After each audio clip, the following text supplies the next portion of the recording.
मेरी आंखें फूटी हुई नहीं है। मैं चुनौती के साथ स्पेसिफिक जगह कह रहा हूँ। बेगूसराय जिले का बीरपुर के बगल में जोकिया है, जहाँ कटा है। आज कोई जाके देखे, कल तो मैं होके आया। छोटा सा मेडिकल कैंप तिरपाल के अंदर चल रहा था, टेस्ट हो रहा था, वो जमीन पर नहीं था। कल मैं बरौनी थर्मल पावर से बेगूसराय से चला, 1 घंटा 45 मिनट में पहुंचा। टोल टैक्स कैसे पहुंचा? अगर सड़क सरमेरा पथ चंडी दनियामा होते हुए कभी हम ललायित होते थे, गांव में सड़कें नहीं थी।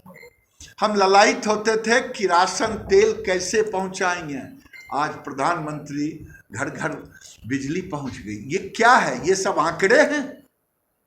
मैं पूछना चाहता हूं विपक्ष से कि कोई ऐसा गांव नहीं बचा जिस पंचायत में, पंचायत शब्द का मैं प्रयोग कर रहा हूं, वहां सड़कें नहीं।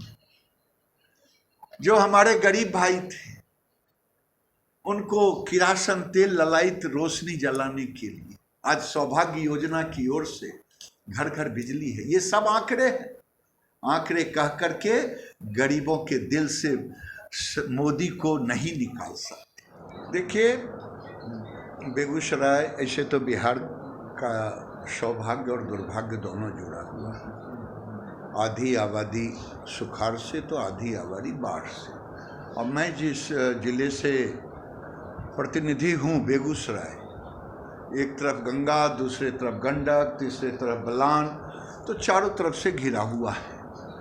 लेकिन मैं तारीफ नहीं कर रहा हूँ, सच्चाई कह रहा हूँ कि वहाँ का जिलाधिकारी ने 4 बजे भोर में कटा हुआ, 3 बजे हुआ, लेकिन लोगों के नज़र में जब आया और 6:30 बजते बजते हम लोग, मैंने हमारे अध्यक्ष, हमारे प्रतिनिधि सब लोग जुटे और डीएम का भी प्रतिनिधि पहुंच गया, एडीएम, और सारी कार्रवाई कर दी। सबसे ज़्यादा खुशी मुझे हुआ जब कल मैं घूम रहा था बांध पर, बाढ़ पीड़ित जो बांध पे रह रहे थे, तो डॉक्टर दवा भी दे रहे थे, एंटीजन से सबका कोरोना का टेस्ट भी हो रहा था। ये खासियत है। लोग बुराई तो निकालता है, लेकिन अच्छाई मैं ये कह रहा हूँ। और मैं दूसरी बात कह रहा हूँ, चुनाव होगा कि नहीं होगा ये तो चुनाव आयोग बताएगा, क्योंकि मेरे हाथ में अन्ना मैं उस पर कोई प्रतिक्रिया दूंगा। लेकिन मैं ये जरूर कहूँगा, मैं जिस पार्टी का कार्यकर्ता हूँ उसके नेता मान्यवर देश के प्रधानमंत्री नरेंद्र मोदी, जो 2015 में भोजपुर आए थे, 1.25 लाख करोड़ रुपए का पैकेज की घोषणा की थी। और 1.25 लाख करोड़ के पैकेज की घोषणा के साथ साथ आज अभी चुनाव डिक्लेयर नहीं हुआ है, एक एक पाई को जमीन पर दे दिया। ये होता है कथनी और करनी। कोई माइका लाल ये नहीं कह सकता है कि प्रधानमंत्री ने 1.25 लाख करोड़ का पैकेज दिया, वो कहाँ है?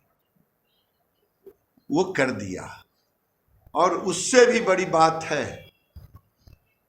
कि भारत को आत्मनिर्भर भारत बना दिया, उस ओर अग्रसर हो गए। अब पहली बार हम ताइवान को बरमोश हम एक्सपोर्ट करने जा रहे हैं। आज तक तो डिफेंस के सारे चीज हम इंपोर्ट करते रहे, और प्रधानमंत्री, रक्षा मंत्री ने कहा कि 100 आइटम को हम इंपोर्ट नहीं करेंगे। अब हम आत्मनिर्भर भारत में एक्सपोर्ट कर रहे हैं। आत्मनिर्भर भारत में जिस भारत के पास कोरोना के आते ही पूरी दुनिया नरेंद्र मोदी को मैनेजमेंट गुरु के रूप में स्वीकारा, हमारे पास एक इंस्टीट्यूशन था टेस्टिंग का, आज 1500 से ज्यादा हो गए। गांव गांव टेस्टिंग अब हो रहा है। लैब नहीं था, जो डेलिकेटेड अस्पताल नहीं थे, बेड नहीं था, आज 12-13 लाख बेड हो गए, 11 लाख से ऊपर टेस्टिंग हो रहा है। और सबसे बड़ी बात है, जो पीपीई किट या N95 या वेंटिलेटर हम इंपोर्ट करते थे, अब एक्सपोर्ट करने की ताकत में है। यही है आत्मनिर्भर भारत। नरेंद्र मोदी ने जो कहा है, आज भी मन की बात में आत्मनिर्भर भारत को ही उन्होंने कहा। और उन्होंने जो एग्जाम्पल दिया खिलौने का, हमारे यहां तो काठ का खिलौना एक से एक बनता था, अब टेक्नोलॉजी उसमें हम जोड़ेंगे। हमने 59 ऐप को हटा दिया, लेकिन उसके सब्स्टिट्यूट भी लाना शुरू कर दिए। इसलिए जिस दिन भारत आत्मनिर्भर भारत की ओर अग्रसर नरेंद्र मोदी ने जो कहा है, वो हो रहा है। और मैं समझता हूं कोरोना काल हमारे लिए आपदा रहा। उस आपदा को भी देश के 70 से ऊपर देश हैं जिनकी आबादी 80 करोड़ 90 करोड़ से नीचे है, लेकिन भारत के 80 करोड़ के लगभग उसके ऊपर लोगों को 8 महीने का भोजन देने का, यही आत्मनिर्भर भारत, यही गरीब कल्याण, यही भारत के प्रति संवेदना नरेंद्र मोदी का है। और नरेंद्र मोदी का समर्पण, एक तरफ अगर 2014 में लोकतंत्र को दंडवत किया, सर झुकाया, समर्पण किया, वहीं राष्ट्र के प्रति प्रतीक राम जन्मभूमि में भी उन्होंने समर्पित कर दिया, जो 500 साल से नहीं हुआ।